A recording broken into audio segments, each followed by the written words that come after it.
Okay, so my thoughts on Spider-Man 2. Just wow. Spider-Man 2 is not a disappointment and had that epic Marvel movie magic and production. So before I gush about this game, let me talk about the bad. First, the web swing seemed off compared to the past two iterations of Spider-Man, but the additional web wings really made up for it. The game almost seemed like it was guiding you on where to zip to next, with almost like QuickTime event movements. There didn't seem like the developers wanted you to be stuck, although in a situation where my character just had to move through some water that was electrified in an enclosed area, my character got stuck and I had to reload from a checkpoint. And I fast traveled at one point and it stuck me trapped inside a building. Luckily for both, either reloading the previous checkpoint or fast traveling to another point got me out without much loss to progress.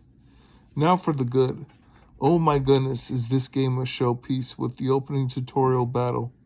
The game looks stunning on quality mode, and once you master the dodge and parry system and manage your abilities and gadgets, you'll be taking out mobs of villains just like previous Spider-Man games, but with the combat turned up.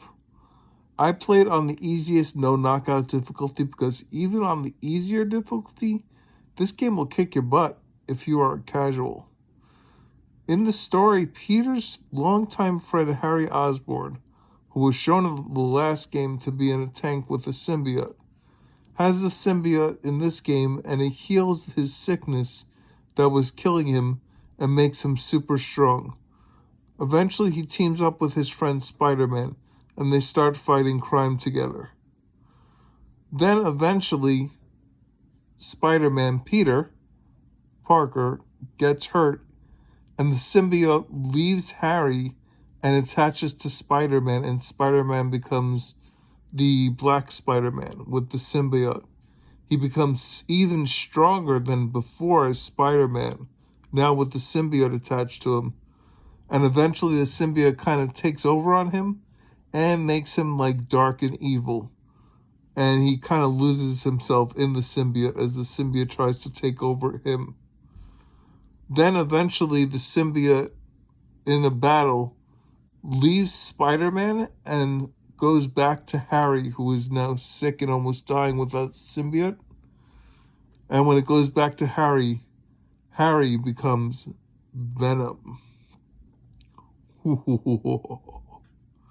Now, while Miles, Peter's true partner, is struggling with life stuff and working on his college essay and just trying to be a better Spider-Man, which, oh my, I really hope the next Spider-Man game is all Miles and a full-out game like Spider-Man 1 and 2.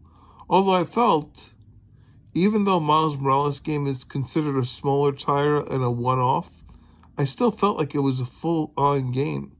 But maybe that's me.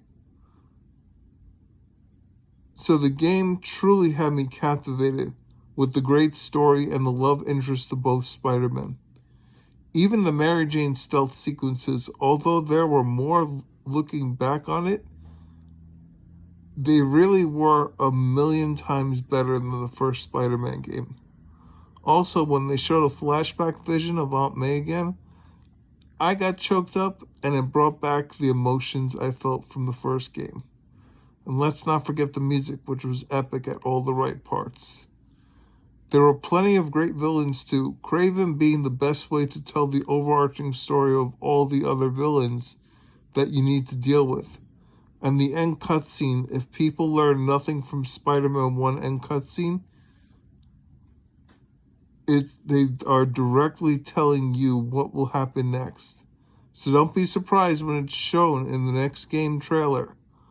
All in all, I would highly recommend Spider-Man 2 to all gamers who like action games, and even to casual or new gamers who like superhero movies, and especially Spider-Man movies.